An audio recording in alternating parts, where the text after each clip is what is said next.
Welcome, everyone, and thank you for joining me and my very special guest. You know him from stage, screen, and television, from such shows as Chicago, Kinky Boots, and Hamilton, and from his hit TV shows, Whose Line Is It Anyway? And Let's Make a Deal. And now this coming Sunday night, January 10th at 8 p.m. Eastern Standard Time, he kicks off his new concert with Seth Radetsky as part of the Seth Concert Series. Please say hello to my friend, Emmy Award winner, Wayne Brady. Hey, thank you so much for having me, sir. Listen, thanks so much for doing this. How busy are you right now? Like, where are you, Wayne, and how are you? I'm great. I'm healthy. I think, which is the new, that's the new wealthy and wise is to be healthy. I am here in Los Angeles. I've been working on Let's Make a Deal. We're on a little break until February. And I'm writing right now. I've got a sitcom for CBS that I'm co-writing. So we're in the midst of writing and trying to get that done. I'm working on an EP, and just being dad, and that's the best part, is being healthy and being dad. I love that. You also just did the Ratatouille. Yeah, How that much fun man, was that?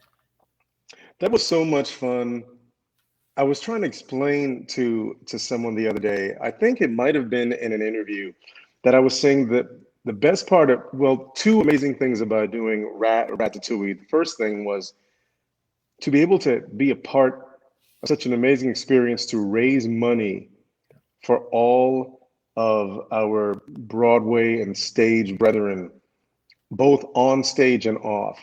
That is the ultimate give back. Because to me, for an occupation that I believe not only saved my life, but gave me a life, gave me a career, gave me travel and a life and friends and the ability to make believe. That's that's the best part of that.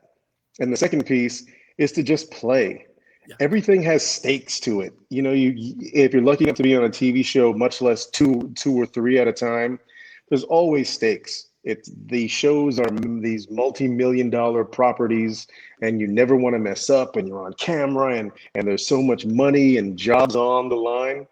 I got to stand in my living room, paint on some whiskers, and a little nose, and put my little outfit together and self-tape and play. I just had a blast playing, and that was awesome. So I've spoken to many people during the pandemic who did all of these things, like adding their voice to something or, to raise money for something. And they said, Richard, it was like going back to when we first started out, like, wanting to be an actor and like, dressing up as something and using our art to help heal the world and raise money for people. But it was so opening and just so like uplifting for themselves. And I'm sure, like you said, it was the same way for you. Yes, I felt like a kid. I Yeah. felt like a kid again, and I think that that's what we lose track of in show business. Sometimes is the business part takes such precedence over the show, is you forget the times when you would do this for absolutely free. You forget the times when you did do it for free, when you made up your own costume, and when you're just standing there with a bunch of you and your friends. It took me back to when I was in high school and when I first started acting and building the sets and doing the costumes, and you could stay up for 24 hours at a time if you had to, because you were just so invigorated with this sense of I did it. That's an amazing thing. And so especially during this pandemic, I think the Broadway performers and stage performers all around the country and around the world, I think to a degree have been able to find the little pieces of homespun positivity as it meets creativity. That's so beautifully put.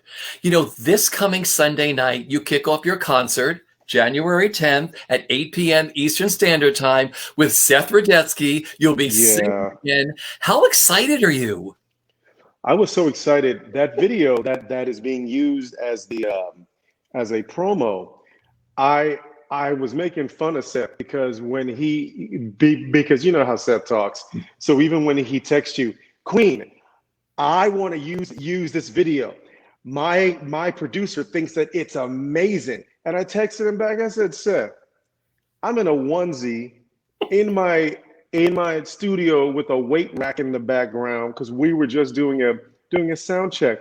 And I said, and you just want to post this thing? And he said, yes. That's what is amazing. You can just do this, and you're doing it at my house and you're in yours. So I thought, you know what? He's right. It's not a big deal. It's more important the fact that we can actually communicate in real time, courtesy of, I think the app is Jamkazam, that we can actually, for the first time, I haven't done a concert. My last concert was less than a year ago in Hawaii when I played the Blue Note. If I would have known then that March, I think, third, fourth, fifth would have been my last chance to be in front of an audience and to perform songs, I think I might have even enjoyed it a little more. So how awesome that we get to do this, and I get to do it with Seth, who is one of my favorite people in the world, and one of the funniest, most talented people walking. So it's amazing. It's fun. I love how he texts you, "Hey Queen, I want to use this video." He is hilarious. He's hilarious. So, I mean, this is so great because you're going to be on StreamYard. That's who sponsors, between you and Seth. Have you rehearsed yet with him at all? We rehearsed a little bit. We did what's the song that's in the promo? We did a little bit of Dear Theodosia. We did Wait for It, and we did All I Care About Is Love. And it sounds so good. If you would have told me months ago that I would be so excited over doing something over the internet like this, it's just crazy. But I'm glad that Seth is doing this concert, A, because it's for a great cause, and B, you get a chance to talk, because I value the Broadway community so much, and I'm so blessed I finally feel like a part of the family. And Broadway was always my goal, and I've done a lot of regional theater, but after I made my debut in Chicago, I kind of felt this thing of, for years, I was still trying to make sure that people took me seriously, that it just wasn't a novelty casting. And no shade to, well, I'm not going, like, there are some shows, like, I loved being a cast member in Chicago, and I feel like I was probably the first person that they got from the world of TV that people didn't know was a stage actor, and they put me in the role. And now it's turned into, there are a lot of people that have done that role that aren't necessarily stage performers. So I never wanted it to be a thing of, well, we just got this turkey off TV because he'll sell tickets. I take this seriously.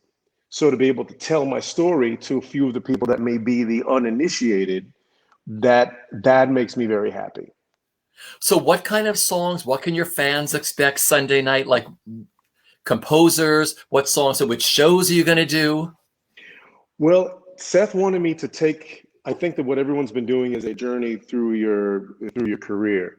And of course, you want to stuff it with all of these songs. So at first I was going to do Poor Judd is Dead, because Oklahoma was actually my first musical that I ever did in high school, and I played Judd. And then my first professional musical was Chorus Line, where I was Richie. So I thought about doing Gave Me the Ball, but Gave Me the Ball is this little bit, and then I wanted to start off with something other than Poor Judd is Dead. So instead, I think I started the journey with my debut, with All I Care About Is Love from Chicago. Playing Billy there will never, ever be another moment like making your Broadway debut. For an actor, if you have never been fortunate enough to make your debut, it's different than opening on any other stage, anywhere else. I remember to this day the butterflies. I thought I was going to puke. I thought I was going to pass out. Right as the fans, as I'm coming up the little stairway, and then the fans and then the fans part, and all of a sudden Is everybody happy? And they roar. I couldn't even the that happened, and the music started playing, and at first I couldn't hear the downbeat of the music because of the roaring in my ears. And then the night was over. And I've never I've been blessed to have a lot of great nights, but there'll never be a night like that again. Your Broadway debut was always the most amazing thing. So I'm doing that. Of course, I'm doing Not My Father's Son from Kinky Boots, which I think was probably my favorite song on the show to sing. One that was probably the most personal. I think each of the Lolas, that song was the one that connected with all of us for various reasons, because we've all walked in those shoes. Hamilton, of course, Dear Theodosia, another song that connects with me as a father. When my daughter came to see me do it, I, by some chance of lighting, and to any stage newbies, you never just look out in the audience unless you are supposed to. But because of the blocking of the song, where we're just facing front, the lights just happened to hit, and it was a magical moment. There, dead center of the orchestra, was my daughter, and I looked out at her. Dear Theodosia, what's it? And immediately and Wayne was getting ready to cry, and I said, no, Wayne can't cry. Burr needs to tell the story.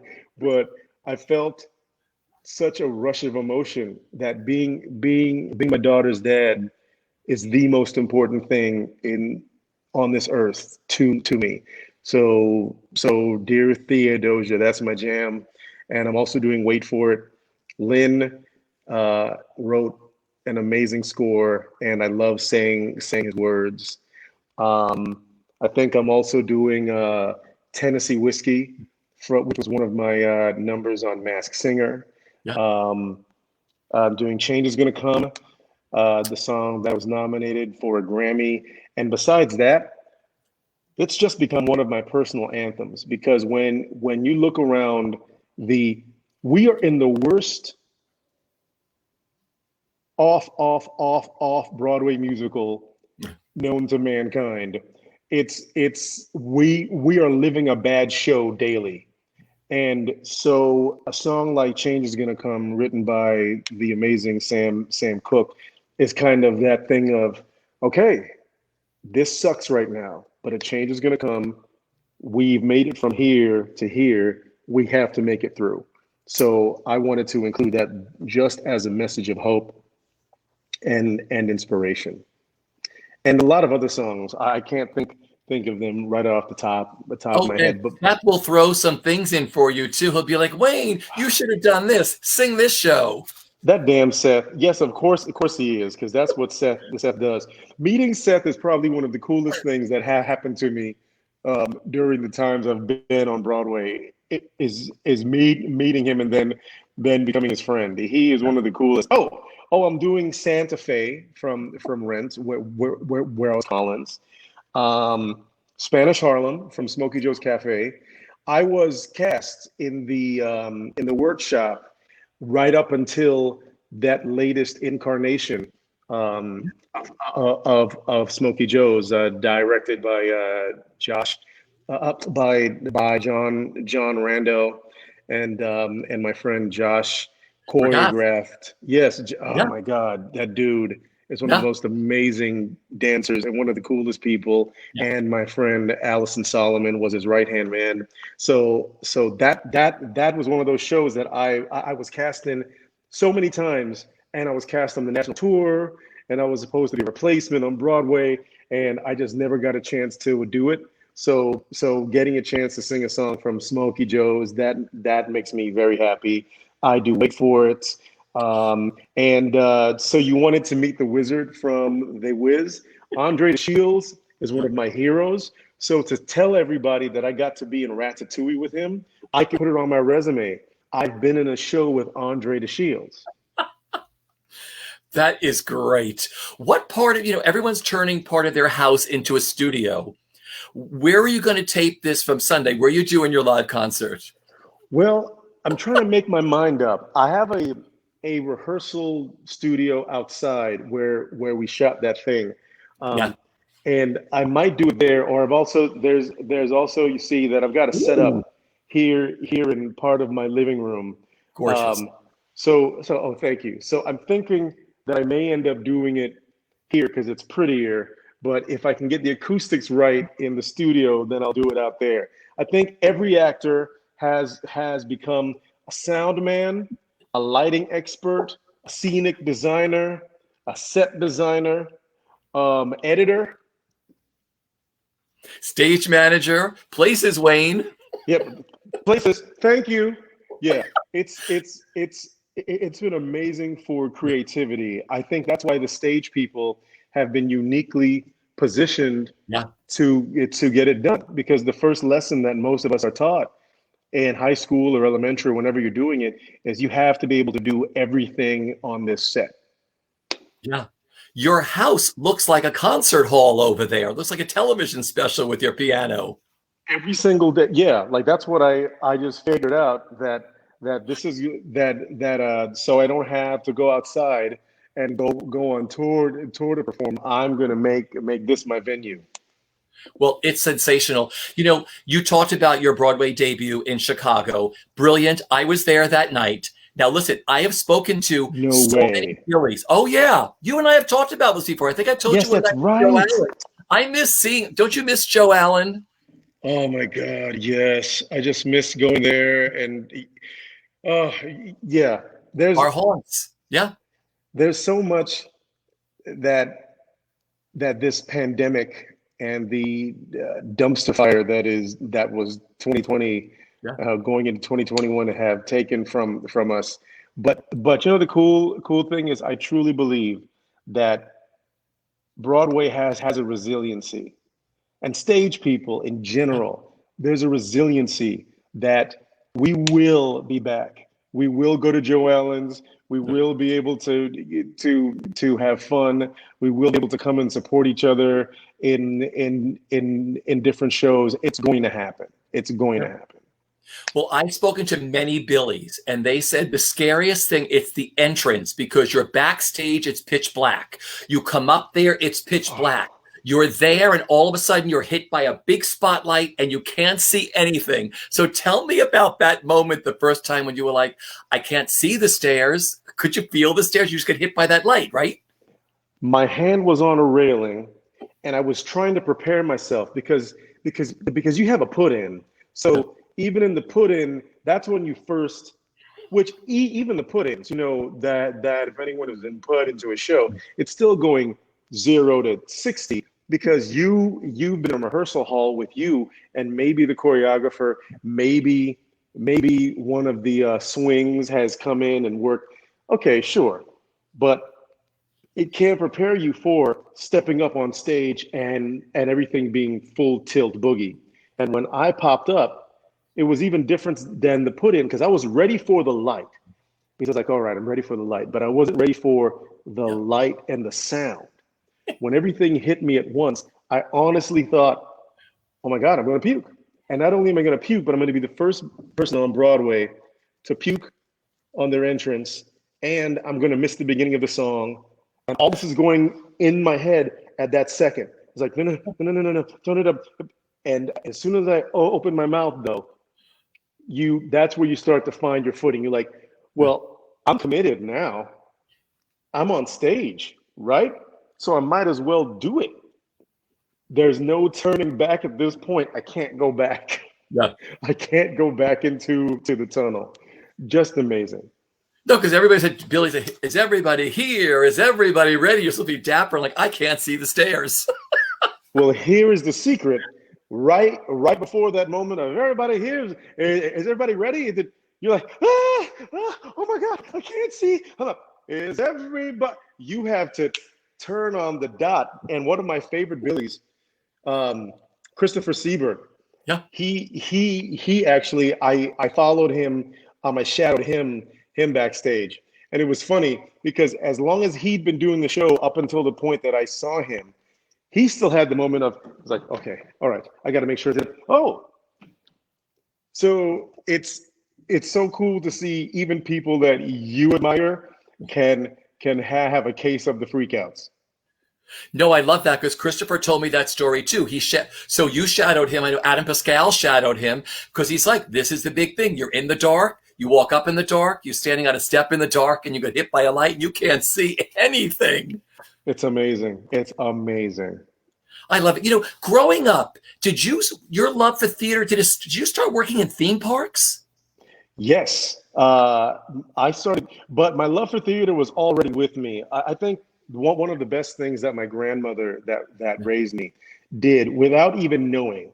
I grew up in a household that had a very eclectic music taste. My folks on my father's side are from the U.S. Virgin Islands, St. Thomas and St. Croix, and and so I was raised with calypso music, soca music, reggae music, show tunes, 50s and 60s, and country music. So that's why even now, like in my improv act or even on Who's Line now, I'm so adept at all these different styles because I grew up listening to literally everything. And that just became a part of my listening habits. So the first song that I remember falling in love with was Maria from West Side Story, because my grandmother would play the West Side Story soundtrack. And then the first musical that I ever saw on PBS, great performances, is I saw The Wiz, and I also saw Pearly Victorious. Yeah. So I was like, I'm doing that. I don't know how, and I don't know how I'll get there. I don't know how I'm going to do that, but I'm going to do it. So fast forward to high school, I get a chance to audition for our community theater. Was a very unique community theater in the fact that it was a civic theater, but they also had spaces for equity contracts. So I got to watch a lot of really great people from out of town come and work and ply their trade. So I got cast in a production of Raisin in the Sun, and that was my first time being on a real stage, and I was in love. I was in love. I was like, there's no way in hell that I'm never doing this. And so I wanted to do any performance opportunity that came my way. So I got to work at Disney, I think in the winter of, is it 86? I was a toy soldier in the Disney Christmas parade, and I was Tigger and Goofy. And my aim was to become a singer. I wanted to be one of the singers in this show they had called Rap and Roll. I was like, that's what I want to do. It's hip hop and it's musical. So I was a character. It helped me learn improvisation. It helped me learn the stagecraft of, if you had to do a theme park show, you would do 5 of them a day. Yeah. Five to 6 shows. You have to show up. Each performance had to be just as good as the last. Brand new audience. The same thing that you take over to a stage role, where 8 shows a week. Show up for that matinee crowd, just like you're going to turn it out for the Friday night show.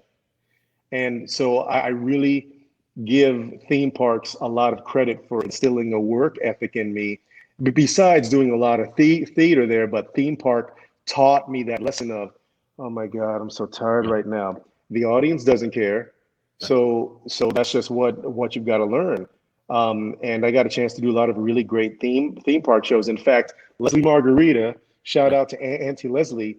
Leslie and I did Beetlejuice's Rockin' Graveyard Review here in Los Angeles at Universal Studios, where she played the Bride of Frankenstein, and I was a Wolfman and I was Dracula.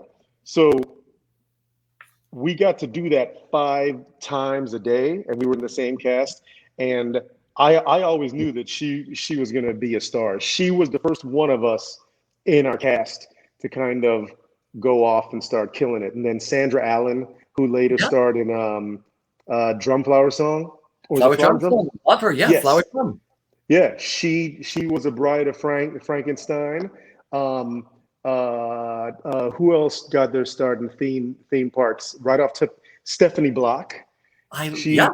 she was a bride, and she also, I think she worked in the Flintstones, and she worked at Disney. And Eden Espinoza, This she's is great. a theme park girl. Yeah, yeah, yeah. It's I'm very, very proud of those days. You have to have a theme park reunion with all these people you worked with. That's a cool thing. Oh, and everybody I've spoken to, Leslie and Stephanie, they pride themselves on this stuff at Eden. They're like, this is where I got my training.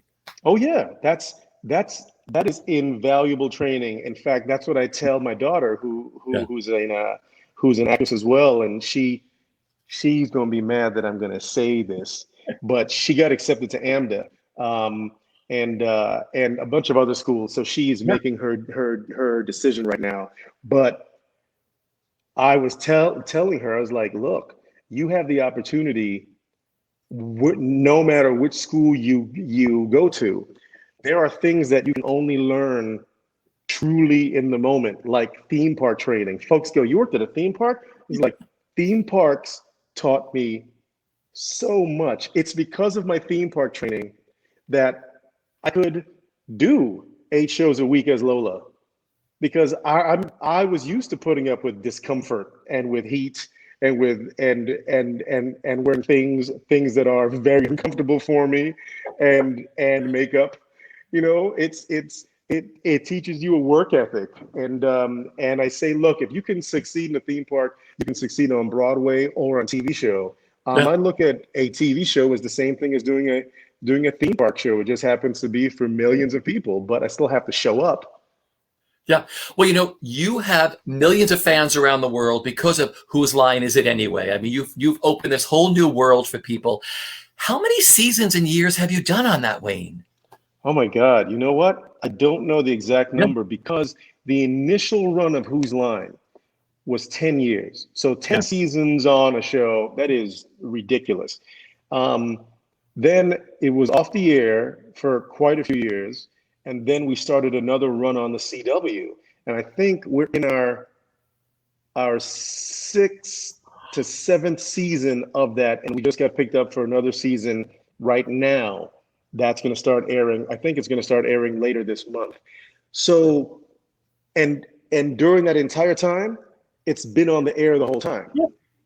either on ABC Family, and then it was on another network, and then millions of new fans because of YouTube. So it's the show that never went away, and it was such a blessing, because I think the reason that I was able to prosper on Whose Line is because of all my theatrical training. Because it just wasn't like the other guys are brilliant and they're funny, but as someone who sings, dances, acts, writes, all the stuff that I do because of stage, I was able to bring another level to it. And once again, that's because of being in weird musicals all across the country and doing theme park shows and cruise ships and all that weird stuff. All those experiences added up to being able to do umpteen seasons of Whose Line. Yeah. We have to talk about Lola, going back to Kinky Boots. I mean, you've done everything, Lola. like you said. You were fabulous. You and I talked a lot during Kinky Boots. Favorite memories of doing that show, like dancing in heels, working in heels, the message. I mean, what are your favorite memories of doing Kinky? Hmm. Um, there are far, God,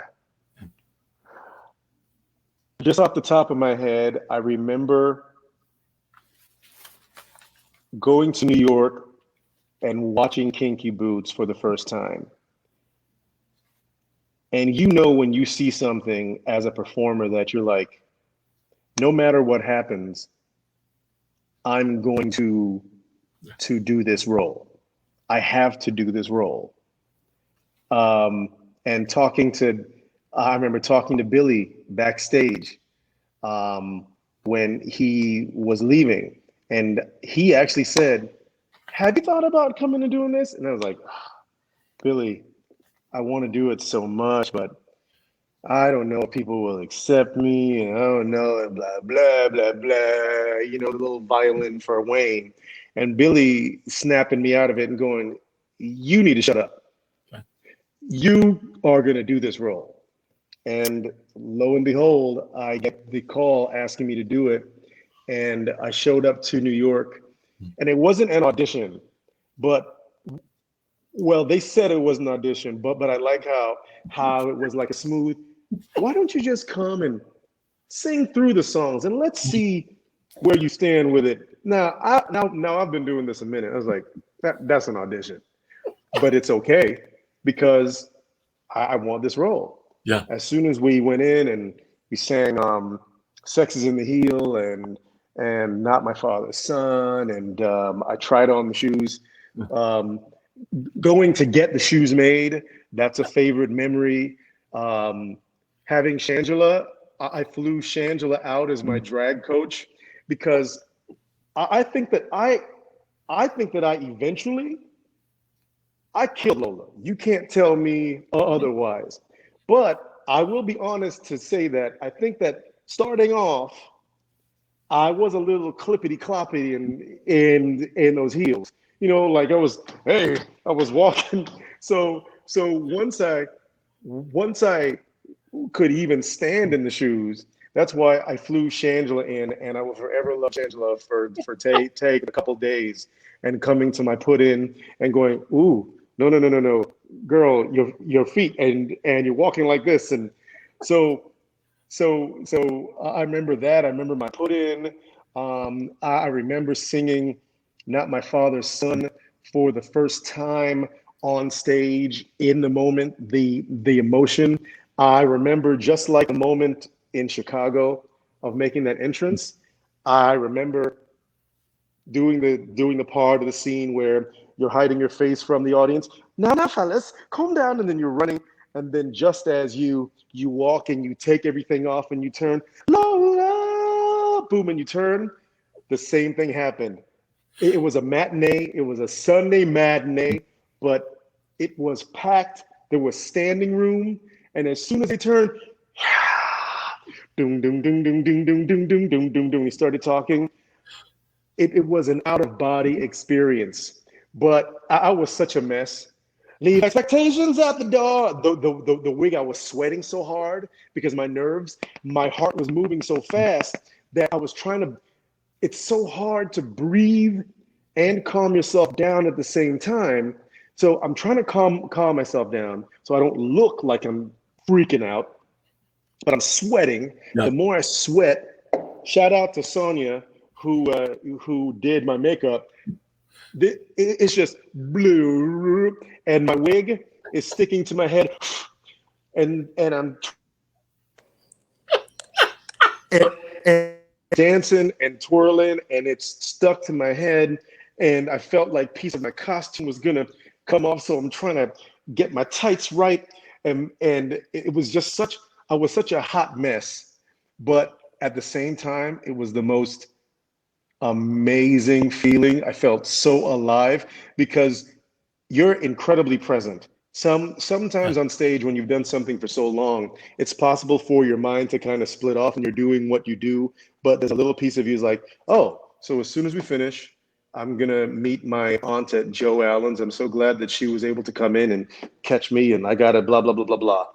No, at that second, I was so completely present that those are one of the moments that you just love as a performer, sweaty mess and all.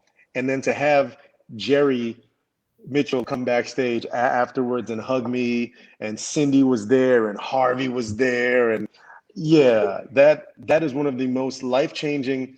I tell people all the time that Lola/Simon changed my life.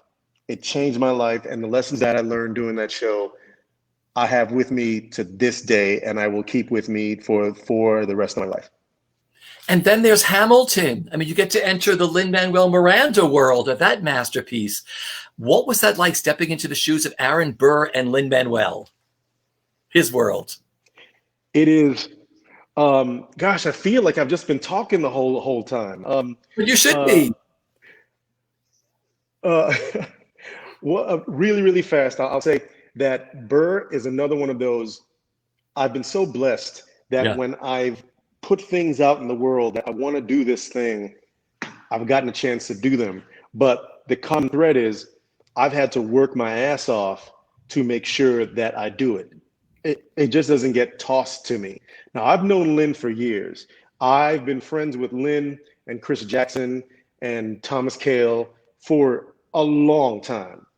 So when I saw Hamilton, it was that same experience. I sat there, and by the time that the opening number was finished, I was like, I have to be in the show. And so I knew that at some point Leslie would be leaving, because I was like, there's no way in hell that this cast, good things are not going to come from this show and everyone's going to move on after the Tonys. So in my mind, I'm like, I'm in it. Lynn knows me. Lynn knows I rap. Lynn knows I sing. This is the spot. Well, fast forward to my daughter saying to me, Dad, well, you're going to do Hamilton, right? I'm like, of course I am. And then my agent calling and saying, Wayne, the producers love the fact that you want to be in the show. They love that. I was like, great. Yeah. They would love for you to fly in and on. I said, what?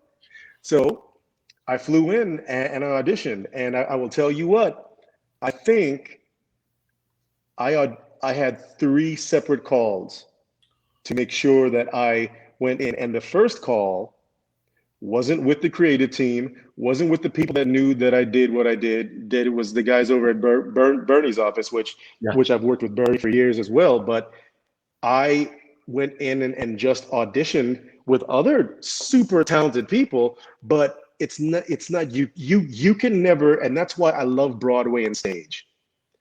Because Broadway, pardon my French, doesn't give a crap. Because at the end of the day, if you can't do the gig, you won't do the gig. So I had to prove that I could do the gig. My first call was with a casting associate and the camera. That's what I flew in for.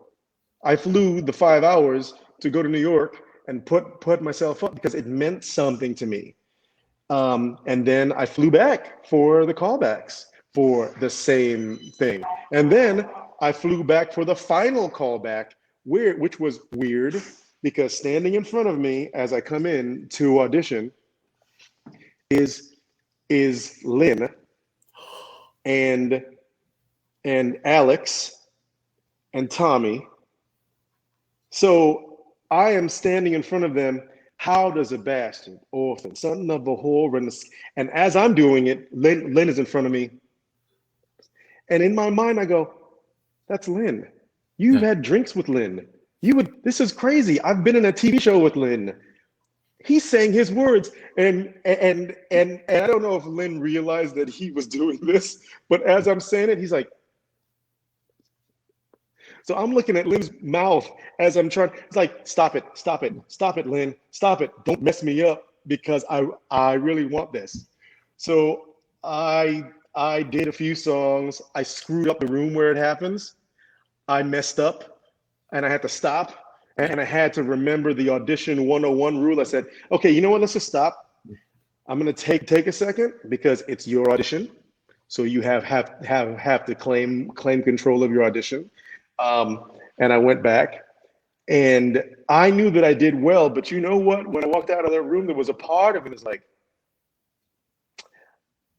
I may not be doing the show. I'm not sure. So fast forward to my agent, Kevin. Lynn calls me at 6 a.m. LA time. This is after months of not hearing anything.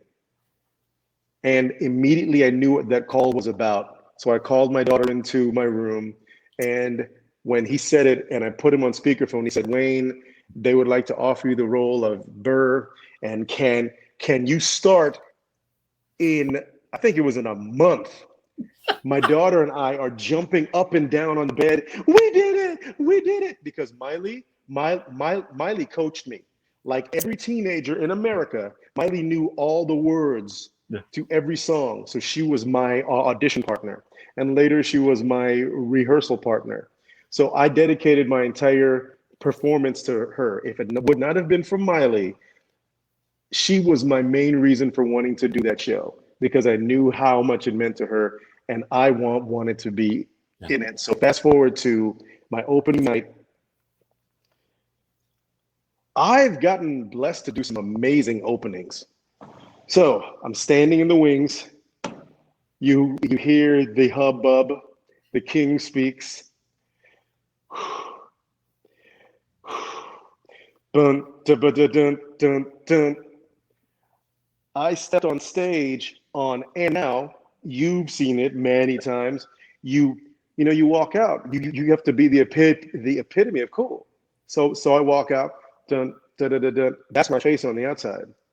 Inside, oh my God, don't mess it up, Wayne. Do you know all the words, Wayne? Do you remember the words? Oh my God, do I even know what the first word is? What's the first word?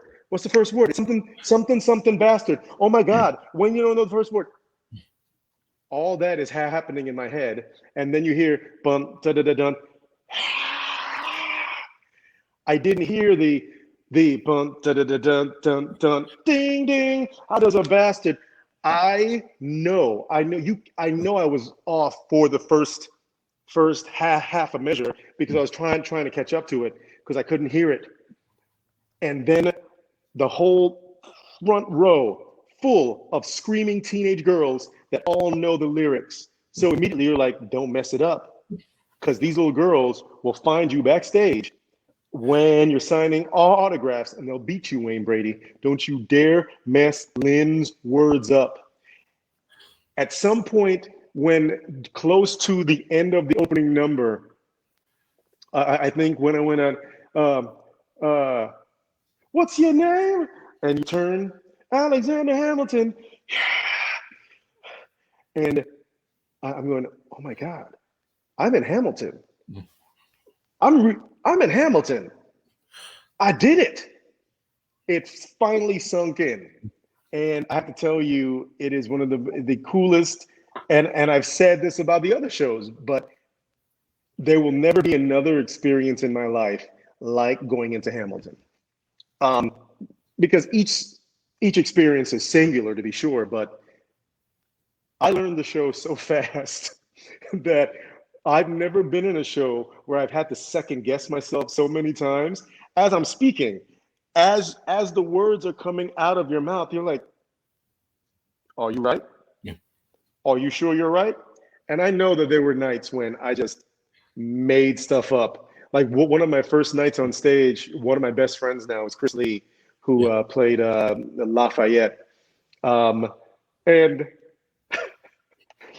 I made him and the other guys laugh when we're in the inn. And the CF, gentlemen, lower your voices. I went up. I went to the White Room. But here's where being known as one of the best musical improvisers comes in handy.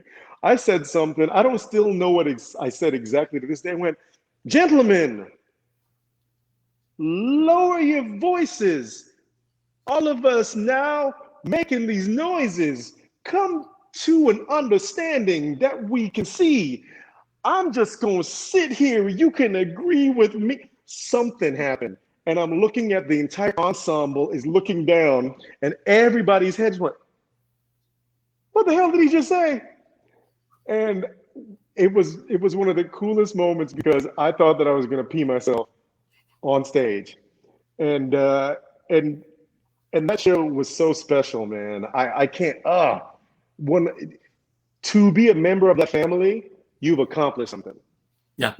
Well, I was going to ask Yeah. everybody I've spoken to through Hamilton, through every production, they've all gone to the White Room. It's actually a privilege to go there, but it's scary the first time you go there because everybody in the audience will call you out on it, and so will your fellow cast members. But it's sort of a badge of honor.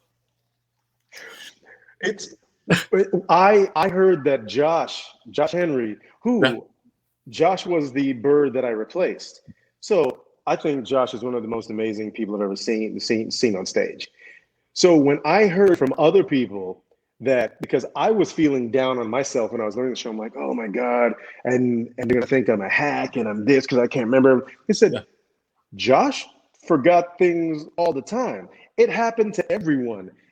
And so in knowing even the imperfect perfection that is being on stage. We all strive. Of course, you want to deliver the perfect performance, but that's what is the most amazing thing about theater versus when you can go back and do multiple takes. So I don't like this. Let's go back and scratch it, and I'll do what happens at that second is what happens at that second.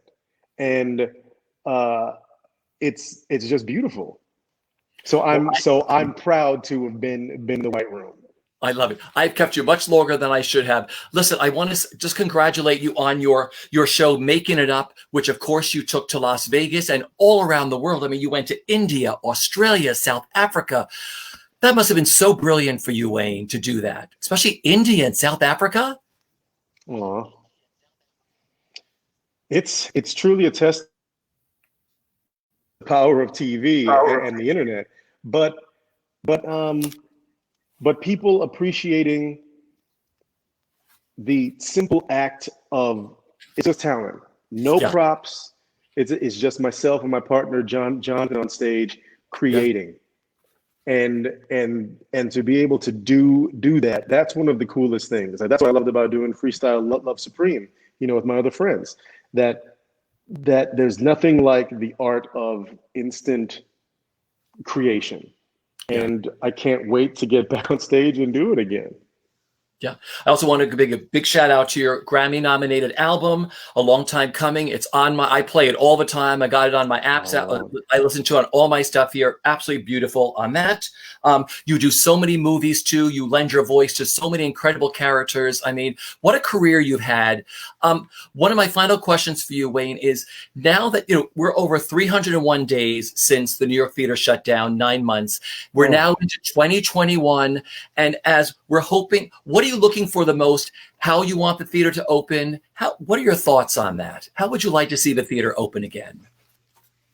I would just like for it to open, but I think safety is the priority. And without going into a super long answer, I think that Broadway has a unique opportunity. Well, Broadway and the West End and regional theater in general, but mostly Broadway because it's the gold standard, has an opportunity to do a bit of a reset because of not just the pandemic, but the issues that have been raised with equality and representation, and bringing in an audience that maybe outside the normal scope of Broadway, which Hamilton definitely helped. But even Hamilton, the joke on The Simpsons is about giving a kidney to be able to afford a Hamilton ticket. What I hope happens when this reset is finished is there'll be an eye towards more diversity, not just on stage, but in the creative realm. The people that are making these shows, the people that are directing these shows, the different voices. And I'm not just talking about the black voices. I'm talking about Black voices, Asian voices, Latin voices, the voices of women, but everyone. It's equal representation. Stories that can be told, that can be mindful of an audience that is outside of the mean of just Broadway. Real human voices. It's like watching Friends for 10 seasons and going, oh, that's the New York that you live in? Because I have lived in a different one. That if we have the opportunity for stage in general and to open up our minds and change certain attitudes, like so that there are high school theater teachers somewhere in this great country who say, you know what? I just got finished watching a production of In the Heights. I love it so much. We should do it. But we don't have any Latin kids at our school. I don't care. Let's just do it anyway. No, you will not do that, because you will think and you'll go, if those voices aren't here, why would I just do that? Because that's someone's culture. And that will then make a difference. That's what I hope, that it'll be a hard reset. That's beautiful. Well, again, Wayne Brady will be live this coming Sunday night, January 10th at 8 p.m. Eastern Standard Time with Seth Radetsky as part of a Seth concert series. The series is produced by Mark Cortali and is sponsored by BroadwayWorld and StreamYard. Tickets are available at Broadway World Events and at thesethconcerts.com. Tickets are only $28.50, and there's also a very special VIP sound check ticket, which is available for your show, which is really cool for the fans to see how you and Seth are going to put this whole thing together on Sunday night. Wayne, I thank you. So you can watch me mess up. Oh, listen. I have known you since you made your Broadway debut in Chicago. I was there for you for Kinky Boots. And, I didn't get to go to Chicago, but I've seen clips of you. And like I said, I used to love to run into you all the time at Joe Allen. You were such a joy to talk to. Thank you for dropping by tonight live for all of our fans. When they knew you were going to be here around the world, they're like, oh my gosh, we cannot wait to see Wayne Brady. So, well, thank you for having me. And I look forward to having another conversation face to face when the world finally opens up. Everybody stay safe, wear a mask, and join us Sunday night for Wayne Brady and Seth Radetsky. Take care, everybody. We're going to close out with a clip of Wayne. Have a look. I'm dedicating every day to you. Domestic life was never quite my style. When you smile, you knock me out, I fall apart, and I thought I was so smart. You will come of age with our young nation. We'll bleed and fight for you. We'll make it right for you. If we lay a strong enough foundation, we'll pass it on to you. We'll give the world to you, and we'll blow us all away.